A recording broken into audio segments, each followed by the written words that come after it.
Bonjour et bienvenue à tous dans cette nouvelle émission de Prière 100% Business. Je suis Pascaline Montlouis, la fondatrice de Prière 100% Business et l'auteur de ce livre, Prière 100% Business, le premier parcours de prière pour les entrepreneurs. Alors aujourd'hui, nous continuons sur notre série sur les différents profils d'entrepreneurs et nous allons aujourd'hui parler d'un profil particulier, donc l'entrepreneur pastoral. Et oui, lorsque l'on entreprend avec une onction pastorale, on va avoir généralement ce profil de gestionnaire, de bâtisseur de croissance que j'aime appeler les gouverneurs.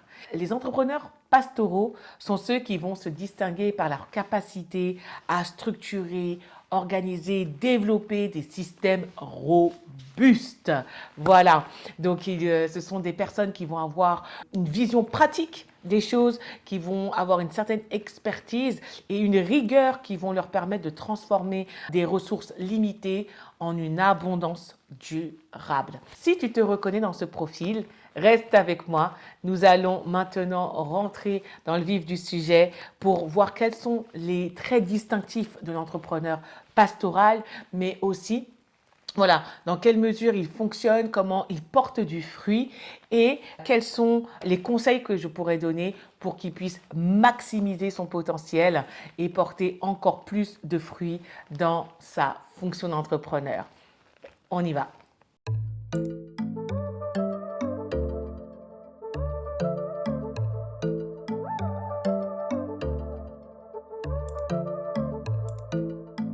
La première chose, on va parler de l'onction pastorale. L'onction pastorale, qu'est-ce qu'elle fait? L'onction pastorale est cette grâce que Dieu donne qui permet de prendre soin des gens, des personnes, mais également des choses, de tout ce que Dieu va confier. Et l'onction pastorale a cette grâce de pouvoir développer, de pouvoir maximiser, de pouvoir faire croître tout ce que Dieu va mettre dans ses mains. Il est intéressant de voir que lorsque Dieu a créé l'homme, Adam, il lui a donné la mission de cultiver et de garder le jardin. Et quelque part, c'est cette grâce-là qui a été libérée. On a tous vraiment ce mandat de garder, de cultiver ce que Dieu nous donne. Mais l'onction pastorale est cette grâce particulière de savoir prendre soin, de savoir non seulement finir, mais également déployer, développer tout ce qui va être entre ses mains. Et donc, l'entrepreneur pastoral est celui qui va avoir cette grâce de faire durer, de développer ce qui lui sera confié. À l'instar du visionnaire qui sait commencer, qui voit les choses et quelque part qui donne des impulsions, mais qui ne sera pas forcément développé de manière concrète, pratique, opérationnelle. L'entrepreneur pastoral est celui justement qui saura prendre soin et qui saura faire grandir et transformer quelque part en abondance ce qui lui sera confié. Donc quelles sont ces caractéristiques? La première chose, c'est que l'entrepreneur pastoral, effectivement, va avoir un sens aigu de l'analyse. Donc, c'est une personne qui va être capable d'évaluer très rapidement les situations, analyser les faits, identifier les opportunités, les risques également, et puis prendre des décisions du coup éclairées pour pouvoir agir. Donc, il va toujours opérer avec des données concrètes. Voilà. Il ne va pas être dans des choses abstraites, etc., mais dans des choses très factuelles. Et c'est cette capacité justement à réfléchir avec clarté, avec logique, qui en fait un excellent gestionnaire. Deuxième caractéristique de l'entrepreneur pastoral, c'est qu'il va avoir une affinité, un goût prononcé pour les méthodes, les procédures et les systèmes. Effectivement, c'est un profil qui va apprécier les structures bien définies, les cadres. L'entrepreneur gestionnaire n'est pas un artiste. C'est pas comme le profil, l'entrepreneur prophétique, qui va lui jouer avec son expertise et parfois qui va avoir une certaine créativité, ou même le visionnaire qui va avoir des idées, etc. L'entrepreneur pastoral aime la structure, il aime le cadre, il aime les processus clairs pour assurer une gestion efficace des activités.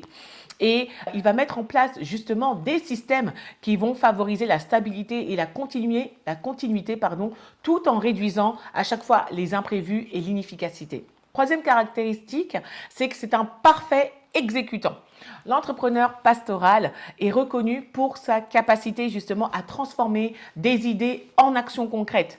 Et donc, il va savoir comment appliquer des plans, comment respecter les délais. Il va avoir une rigueur et un caractère très méticuleux qui va lui permettre d'atteindre les objectifs qui lui sont fixés. Et sa rigueur, son sérieux, du coup, font de lui un acteur clé dans l'exécution des projets. Et ça, c'est vraiment une grâce et une capacité clé associée à l'entrepreneur pastoral. Quatrième caractéristique, l'entrepreneur pastoral a une capacité à multiplier les biens et les richesses. Il a cette grâce de pouvoir faire prospérer ce qui lui est confié. Que ce soit des ressources humaines, matérielles ou financières, l'entrepreneur pastoral généralement sait comment organiser et optimiser justement toutes ces ressources pour générer une croissance durable. Et cinquième caractéristique, c'est qu'il est reconnu comme un bon gestionnaire et un agent de croissance. Ça, c'est vraiment une caractéristique clé de l'entrepreneur pastoral, c'est qu'il est vu et il est vraiment un pilier de stabilité dans son environnement et il inspire la confiance justement par sa capacité à gérer les crises, à maintenir l'ordre et à favoriser une croissance constante et mesurable. Vraiment, ça, c'est l'entrepreneur pastoral. Et quand je vois toutes ces caractéristiques, je pense à mon pasteur. Je pense à mon pasteur, il a véritablement l'onction et la grâce de l'entrepreneur pastoral.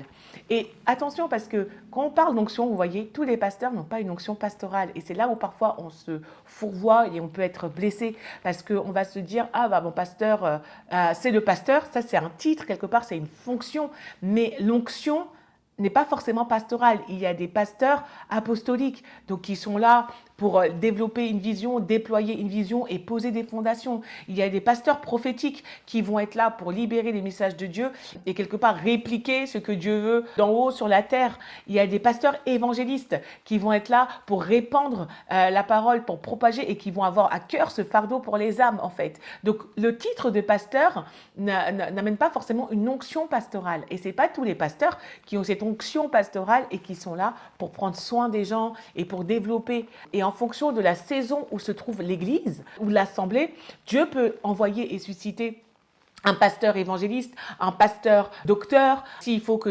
l'Église s'enracine dans la parole et croise dans la parole, Dieu peut envoyer un pasteur apostolique s'il y a des fondements qui doivent être rebâtis, refaits pour pouvoir aller. Donc voilà. Donc c'est pour ça que parfois il y a des gens qui sont blessés, qui disent « Ah, mon pasteur, il fait pas ci, il fait pas ça ». Mais tous les pasteurs n'ont pas une onction pastorale.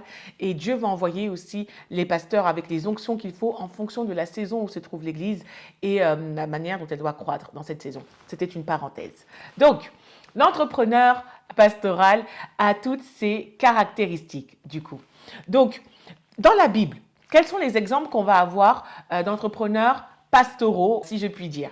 Eh bien, il y a deux exemples de leaders, il y en a plusieurs, mais j'en ai pris deux dans la parole, de personnages qu'on voit avec justement cette onction pastorale et ces entrepreneurs pastoraux. Et le premier, c'est Joseph, le gestionnaire visionnaire. Joseph avait une onction pastorale extraordinaire. Et Joseph, partout où il a été à côté des leaders et il a fait prospérer leurs affaires. Chez son père lui faisait confiance, il a dit, va surveiller tes frères, etc. Et c'est pour ça que ses frères le détestaient. Ensuite, quand il est arrivé chez Potiphar, il a tellement bien géré qu'il a tout déployé, tout développé chez Potiphar. Piège, guet-apens, Madame Potiphar se lève, boum, prison. En prison, il gérait tellement bien les hommes, il est devenu chef de la prison. Et lorsqu'il est sorti de prison dans le palais, il a rendu Pharaon plus riche, il a géré toutes les ressources de l'Égypte. Joseph a une onction pastorale, cette grâce de pouvoir faire développer et déployer tout ce qui lui a été confié. Et donc, si on peut voir, voilà, il avait un sens aigu de l'analyse. Directement, il a su discerner quels étaient les besoins futurs de l'Égypte suite à la compréhension des rêves prophétiques qu'avait fait Pharaon. Une rigueur dans l'exécution. Il a su diriger et mettre en place un système efficace pour stocker tous les grains et faire en sorte que la famine ne frappe pas l'Égypte, mais le monde entier du coup. Et il avait une capacité à multiplier les ressources. Et ça, c'est fort de le voir comment sous la gestion de Joseph, tout ce qu'il a géré s'est multiplié. Un autre, dans le Nouveau Testament maintenant, un autre entrepreneur pastoral qu'on va voir, on dirait, mais non, Pascaline, c'est un apôtre. Mais bah, c'est Pierre. Pierre, Pierre a été une figure biblique forte, mais qui incarne justement l'onction pastorale, bien que ce soit un apôtre. D'accord? Il avait cette fonction d'apôtre, Dieu l'a envoyé, et comme les 11 autres, pour établir son église. Mais Pierre avait véritablement une onction pastorale. D'ailleurs, Dieu lui a dit, paie mes brebis. Jésus lui a dit, quand il lui a dit, m'aimes-tu, m'aimes-tu, m'aimes-tu, paie mes brebis, etc., etc. Il a été reconnu pour sa capacité à organiser et structurer la première communauté de l'église quand même. Hein, la communauté chrétienne naissante, c'est Pierre qui a structuré tout ça. Il avait un fort leadership et un sens de l'ordre qui a permis à l'Église aussi de croître. Si on peut voir quelques caractéristiques chez Pierre, il avait un rôle d'exécutant, finalement, et du coup, il a répliqué fidèlement les enseignements de Jésus qui lui ont été donnés.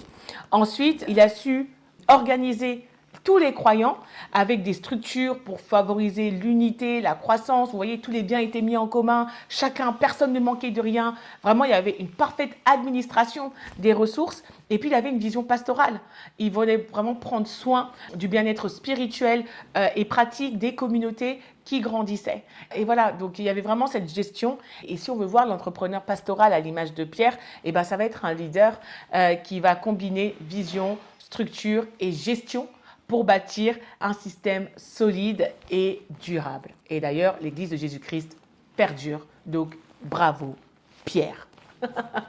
Pour finir, comment maximiser l'impact de l'entrepreneur pastoral? Si tu es un entrepreneur pastoral, comment porter du fruit? Encore plus de fruits.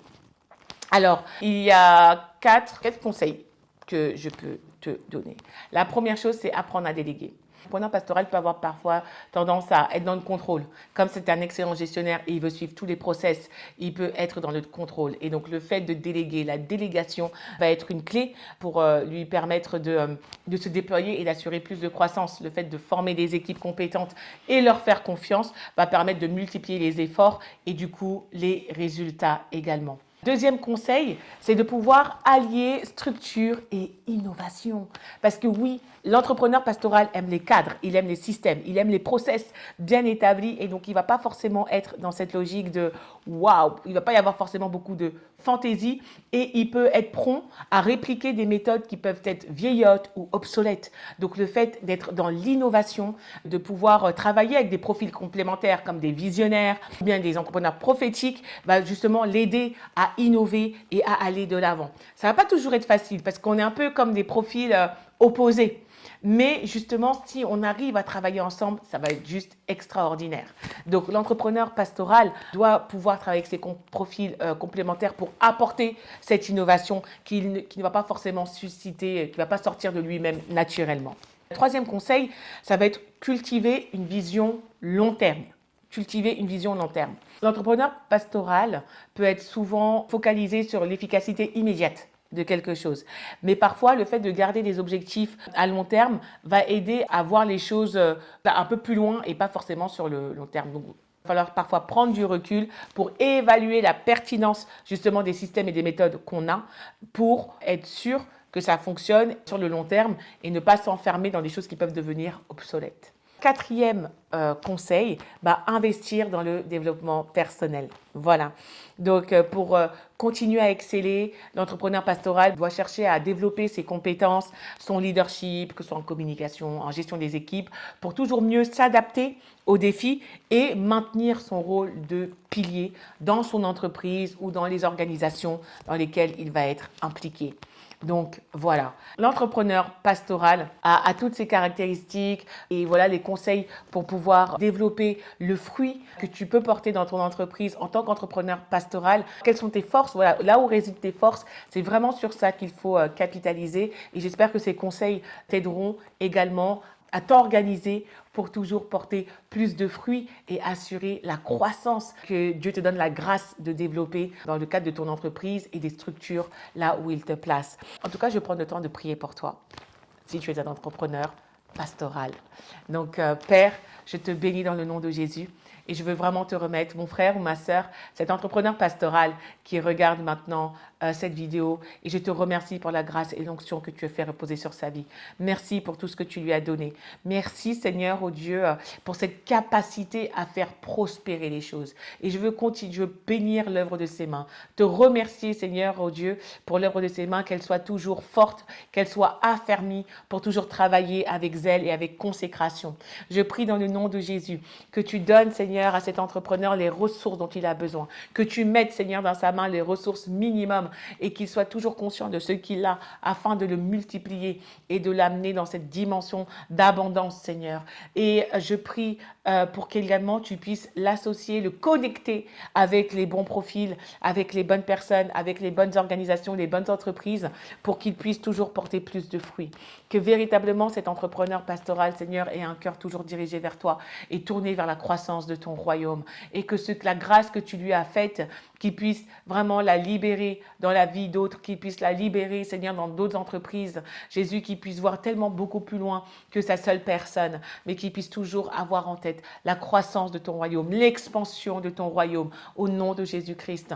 Je prie, Seigneur, pour que tu fasses affluer vers lui les ressources dont il a besoin, Seigneur, oh Dieu, les ressources dont il a besoin, et que tout élément de blocage, Seigneur, oh Dieu, soit brisé au nom de Jésus. Là où peut-être il peut y avoir du contrôle, là où peut-être, Seigneur, oh Dieu, il peut y avoir une rigidité, ou s'il s'est enfermé, peut-être dans des systèmes ou dans des process, je prie pour que tu le libères. La Bible déclare, vous connaîtrez la vérité et la vérité vous affranchira. Donne-lui les vérités qu'il a besoin de saisir, les vérités qu'il a besoin d'entendre pour être pleinement et totalement libéré dans le nom de Jésus. Qu'il puisse rentrer dans une nouvelle dimension de croissance. Seigneur, en tant que gestionnaire, que tu puisses lui dire, bon et fidèle serviteur, je décrète et déclare que c'est un bâtisseur de croissance, c'est un agent de croissance. Alors oui, que tout ce que tu lui as confié et l'entreprise que tu lui as confiée rentre dans cette dimension de croissance. Et je prie pour que tu le connectes à des visionnaires, à des entrepreneurs visionnaires, à des entrepreneurs prophétiques qui sauront insuffler la dose d'innovation dont il a besoin pour aller une étape supérieur. En tout cas, Père, je te remercie pour mon frère, pour ma sœur, pour cet entrepreneur pastoral.